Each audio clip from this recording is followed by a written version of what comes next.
May it please the Court? All right. Good morning, Your Honors. My name is Sarah Tobias. I'm here on behalf of Appellant BAC Home Loans. At this time, I'd like to reserve at least 2 minutes for rebuttal. Thank you. Your Honors, we are here today on an appeal from a final default judgment that was entered by the trial court.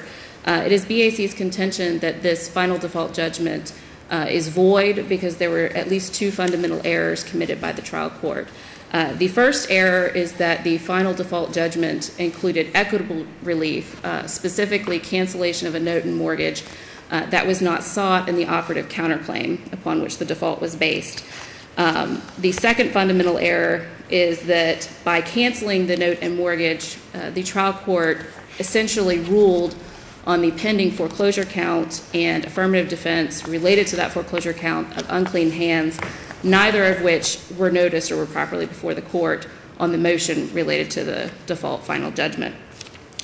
As it relates to the first error, the default judgment including relief not requested in the counterclaim, the counterclaim specifically it was 7 or 6 counts directed at BAC. It included a 7th count that wasn't directed at BAC. Each of the wherefore clauses are practically identical. They each seek judgment for damages, cost, reasonable attorney's fees, and such other relief as the court deems just and proper under the circumstances. In the allegations of the various counterclaims, no reference to equitable relief or cancellation, nullification is at all pled or referenced. And in fact, in most all of the counts, the Headleys claim they have suffered damages, financial hardship, and then in a few cases they say damages exceeding $15,000. Put simply, there was just nothing in the counterclaims themselves that would have put BAC, the defaulting party, on notice that an equitable relief was sought. The first time that any equitable relief was even referenced before the trial court was in the motion for... Yes, counsel, if you don't mind, if we reverse, what happens to this case? If you reverse, it goes back down for a determination on the amount of damages, or if damages are appropriate based on the well-pled allegations of the particular counterclaim.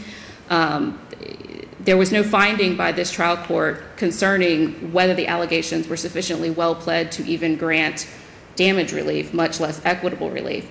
So that would be the necessary consequence of reversal, is that it would go back down for that type of finding determination, an evidentiary hearing. And then I guess BAC would proceed with its foreclosure on its note and mortgage. Correct. A note and mortgage that was entered in on 2006. The default occurred in 2008. So it's been pending for quite some time. But yes, that would be the necessary next step.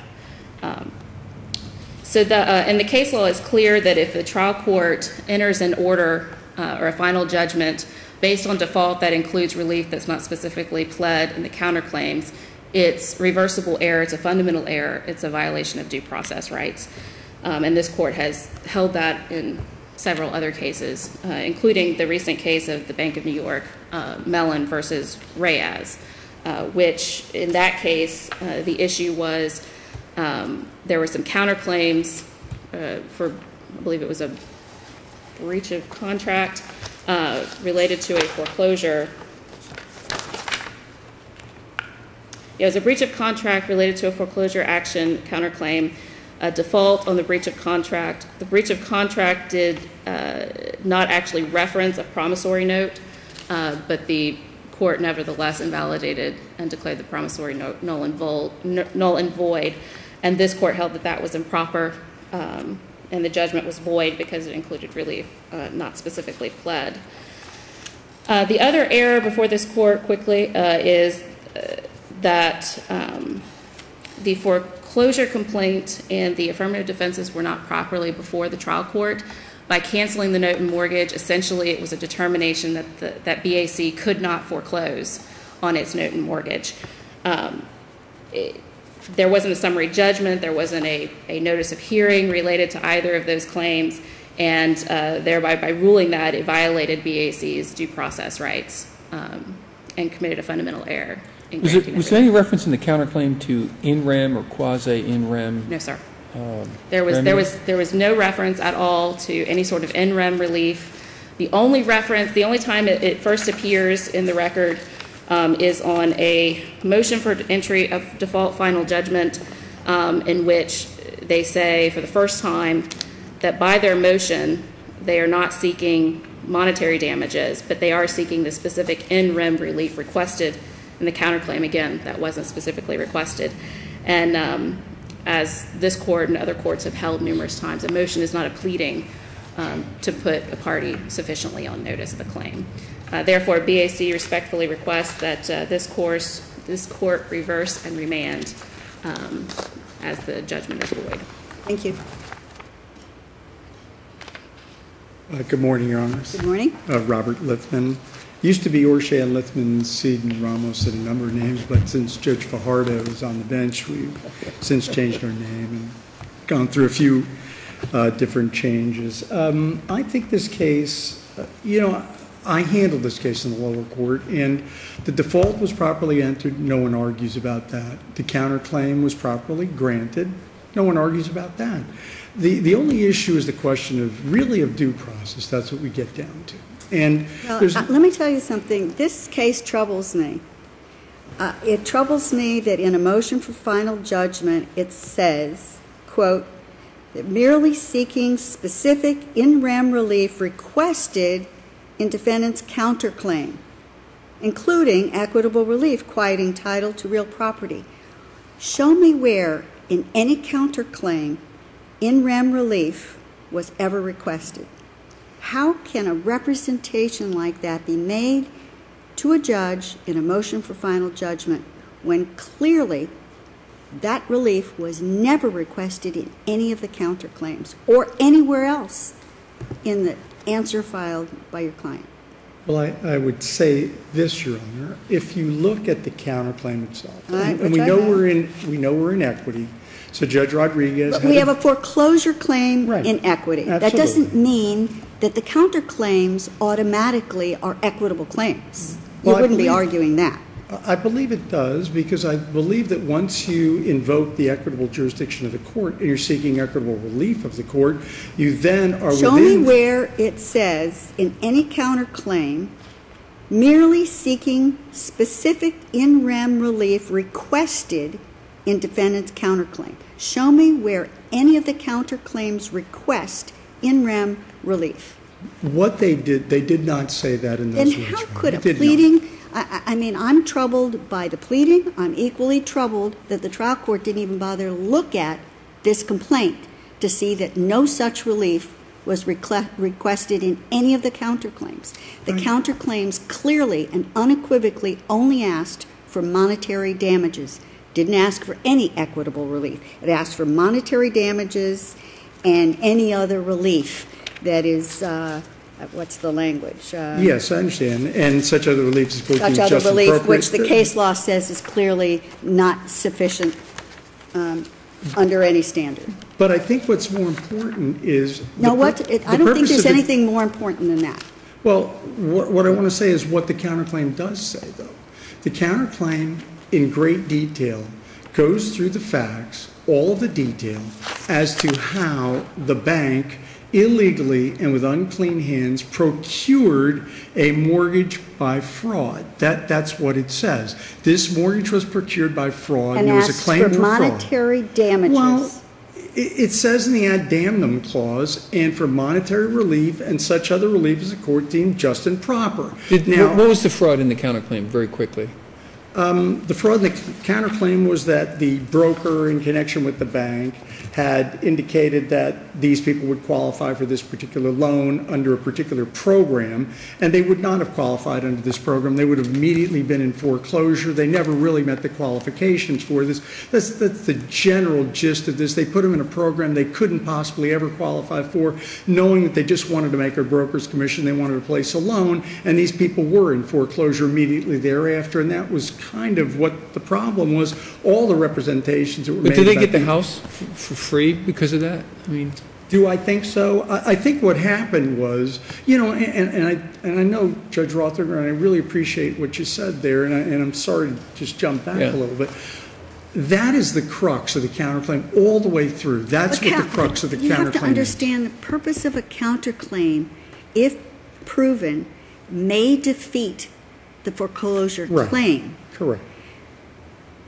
It depends on the relief that you're asking for in your counterclaims. Right. Whether you're pleading it in such a way as to defeat the foreclosure claim, or you're asking for monetary damages, saying whatever happens in the foreclosure happens in the foreclosure. Sure. However, I was wronged, and I want to be compensated for the wrongs that were committed against me. Right. And when you read these counterclaims and you read what's alleged, it looks like that specifically the relief that was being requested was for monetary damages. It doesn't even look like it was being pled to defeat the foreclosure claim.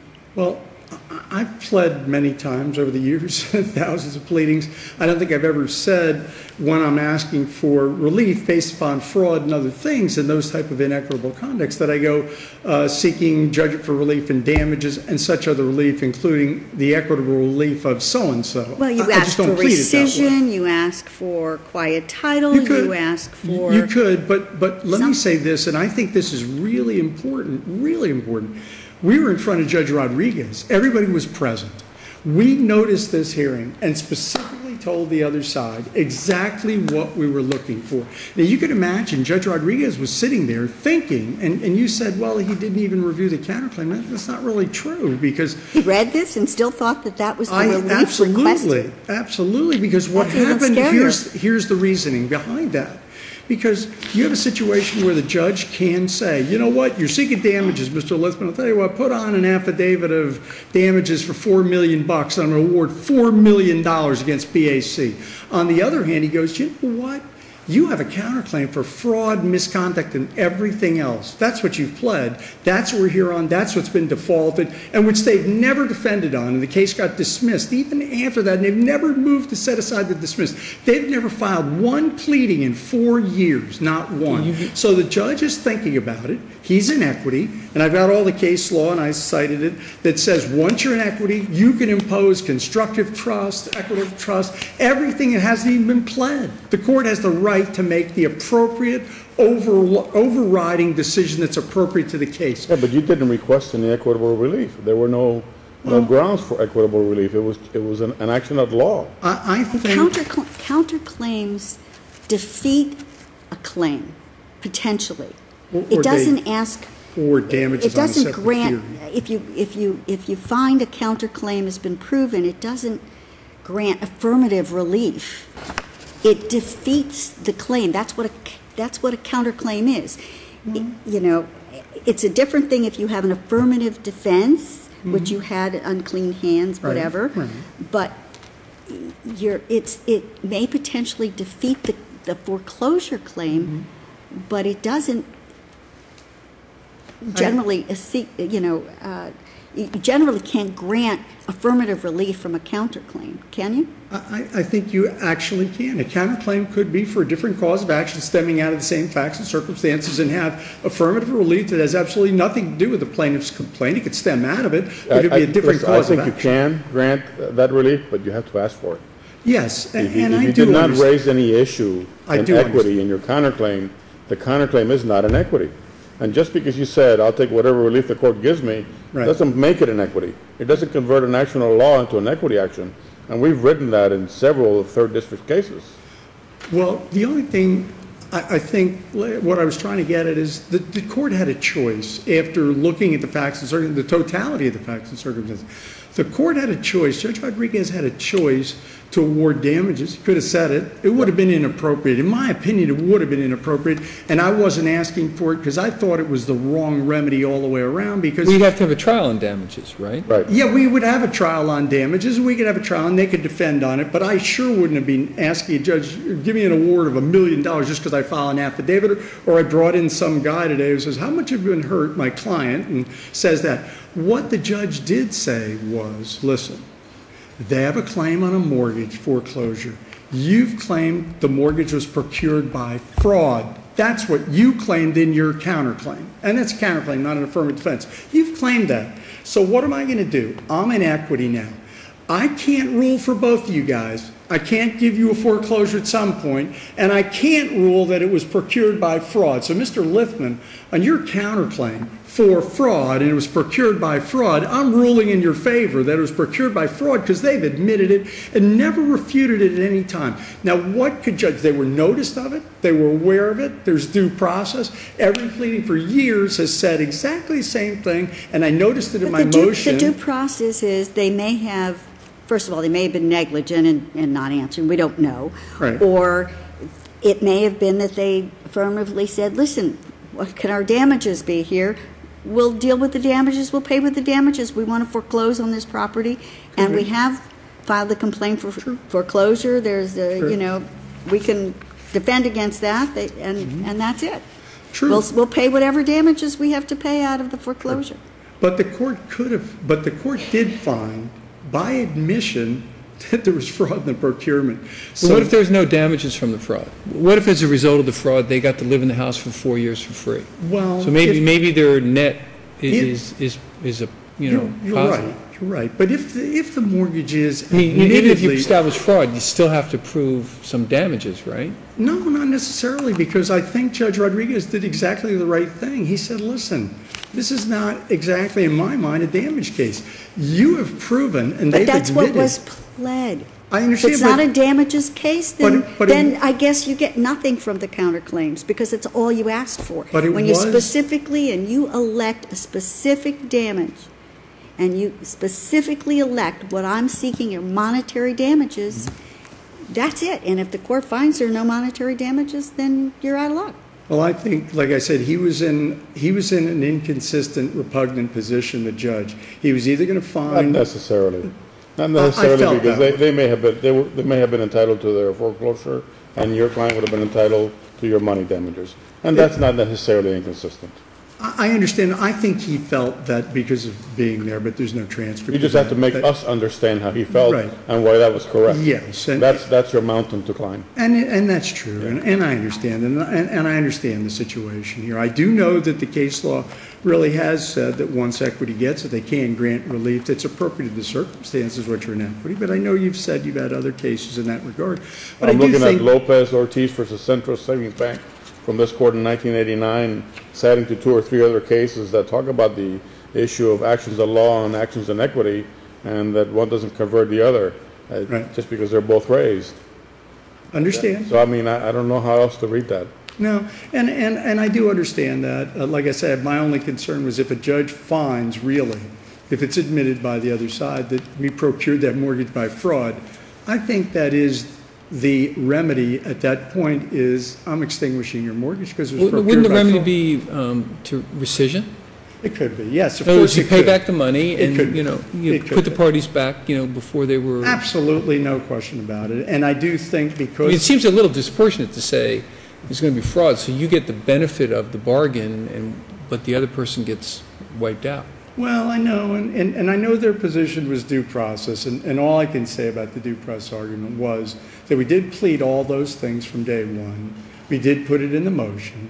We did have a final hearing on the subject, and they appeared and have never once to this day. But in terms of due process, I mean, core due process is, I think, you have to allege what you want.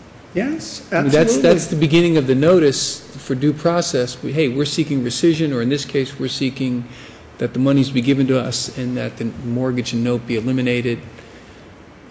And I was a little perplexed, of course, that none of that was raised in the lower court. We're at a hearing, we're doing all these things, nothing is being raised, and now we're bringing it up on appeal. We're going to tell you, oh, by the way, there was no due process at that particular point in time, but, that was presented to them for argument in the lower court, and I guess your honors understand my position. I really think Judge Rodriguez did the right thing. I think his decision was correct under the circumstances, but I appreciate your honors' perspective on it. Thank you.